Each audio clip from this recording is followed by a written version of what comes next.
مش عارفة اجيبها لكم ازاي، بس هو ده اللي حصل بالظبط. الفيديو ده اتصور من غير ما اخد بالي ومن غير ما اقصد، ولا كان في دماغي حتى اصور. ايه اللي حصل؟ هقول لكم. هنسمي الله ونصلي على الرسول. اللهم صل وسلم وبارك على نبينا محمد وعلى اله وصحبه وسلم تسليما كثيرا. ازيكم يا حبايبي؟ عاملين ايه؟ يا رب تكونوا بخير وصحة وسعادة وسلامة ان شاء الله. حطوا لايك للفيديو حتى لو ما يستاهلش حطوه، لان في اليوم دوت دخلت الخارجة في الضلمة. يعني صليت الفجر وقعدت شوية قريت الورد بتاعي من القرآن، وطلعت. كان ورايا مشوار يعني بدري، فقلت اروح للبهيم بدري احلبهم. فلما روحت لقيت الجو ضلمة جدا، فرجعت جبت التليفون عشان ينور لي. لقيت الكشاف بتاعه، فبدل ما لقيت الكشاف لقيت الكاميرا، النور بتاع الكاميرا عشان ينور لي. فحطيته كده قصادي بحيث ان هو يكون بينور لي، لا لكن مش قصدي تصوير خالص. وسبحان الله، بعد ما بخلص وجيت وانا بقلب في التليفون لقيت الفيديو. ايه ده؟ متصور امتى وازاي؟ فافتكرت بقى ان انا كنت حاطاه ينور لي، واتاريه كان بيصور وانا مش عارفه. فقلت انزل لكم الفيديو يمكن يعجبكم. حلبت البهايم في الضلمه، وكمان رضعت العجل البقر. هتشوفوا كل حاجه دلوقتي. حطوا لايك للفيديو. هنا طبعا كنت بحنن الجاموسة. سبحان الله، باين يعني باين ان انا شايفين عين البقرة بتلمع ازاي، وعينيا انا كمان بتلمع في الضلمة. سبحان الله. المهم قعدت بقى تحت البهايم. كنت طبعا في الوقت ده علفتهم ورشت لهم، وبدأت طبعا ان انا اقعد تحت الجاموسة احننها كده زي ما انتم شايفين. بسم الله ما شاء الله. هي بتحن بسرعة. اول ما بحط لها الرشة واقعد تحتها بتحن على طول. عارفين بقى لو الجاموسة دي أنا لو رشيت للبقرة قبلها تفركني تحتها. والله العظيم فظيعة بجد. بدأت بقى إن أنا أحلب كده.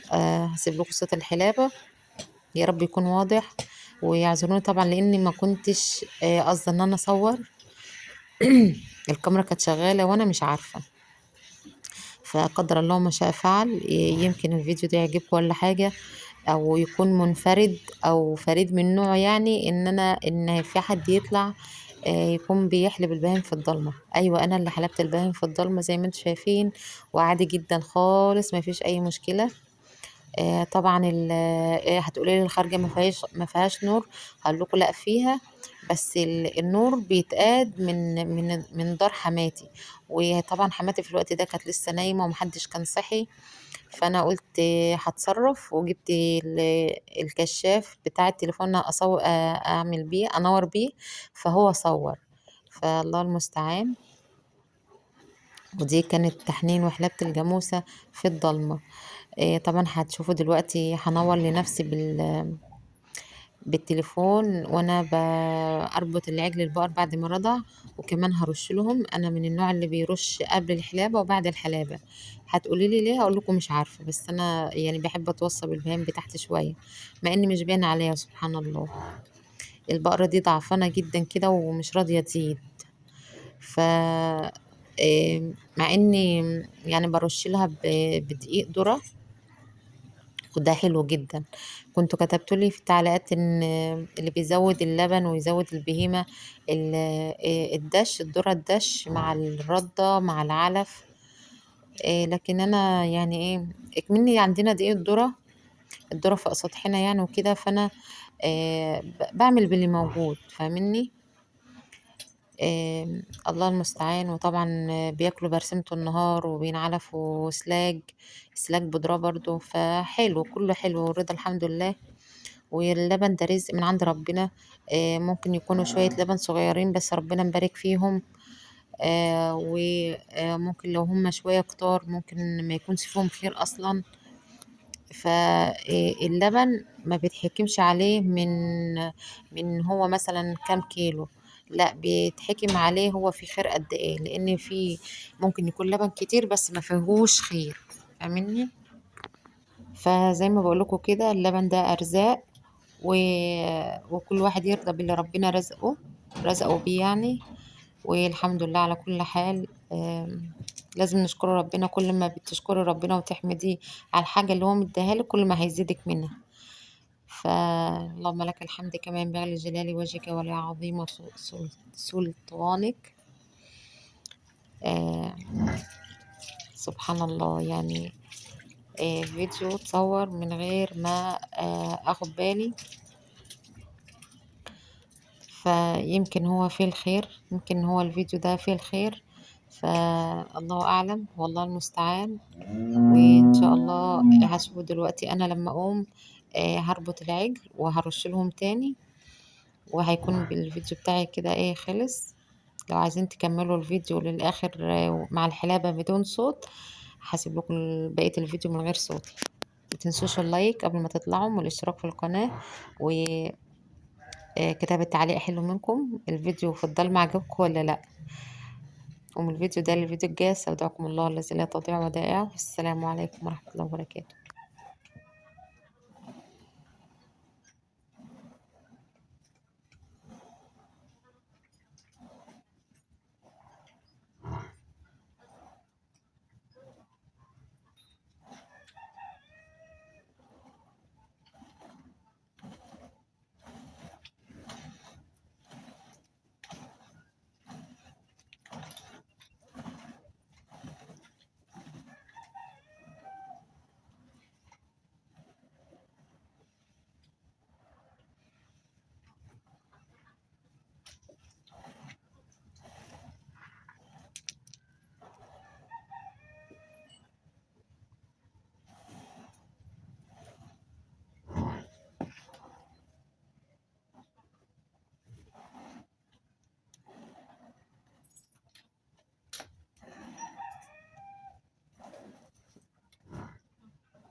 نعاد حي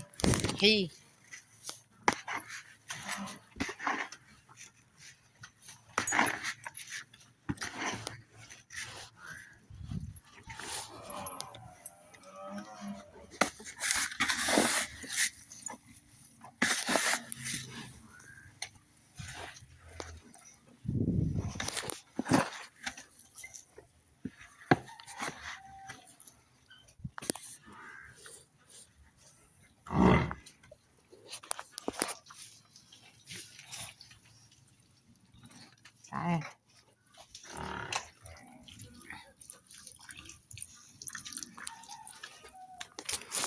نعدل كده اهو.